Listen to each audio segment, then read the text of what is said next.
தமிழ் உறவுகளுக்கு அனைவருக்கும் என்பி தமிழ் சேனலின் வணக்கத்தை தெரிவித்துக் கொள்கிறேன். 22/4/2025 இன்று குவைத்தில் வந்த ஒரு முக்கிய செய்திகளை இப்பொழுது பார்க்கலாம்.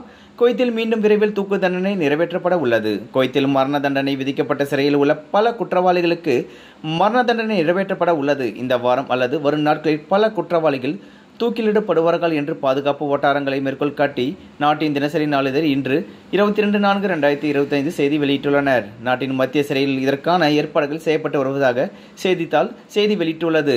அரசு வழக்கறிஞர், உள்துறை அமைச்சகம் மற்றும் பிற தொடர்புடைய துறையில் அதிகாரிகள் முன்னிலையில் மரண தண்டனை நிறைவேற்றப்படும். குவைத்தில் கடைசியாக மரண தண்டனை இந்த ஆண்டு ஜனவரி 18, 2025 அன்று நிறைவேற்றப்பட்டது. அன்றைய தினம் ஒரு பெண் உட்பட 5 பேர் தூக்கிலிடப்பட்டனர் மற்றும் 2 பேருக்கு அவர்களால் கொலை செய்யப்பட்ட நபர்களின் குடும்பத்தினர் மன்னிப்பு வழங்கியதால் தூக்கிலிடும் முடிவு கடைசி நிமிடங்களில் நிறைவேற்றப்பட்டன. மற்ற பல தகவலுடன் உங்களை மீண்டும் சந்திக்கிறேன். இதுபோல் குவைத்தில் வரும் அனைத்து செய்திகள் உடனுடனே தெரிந்து கொள்ளணும். என்பி தமிழ் சேனலை சப்ஸ்கிரைப் பண்ணுங்கள், லைக் பண்ணுங்கள், ஷேர் பண்ணுங்கள். நன்றி, வணக்கம் சகோதர சகோதரிகளே.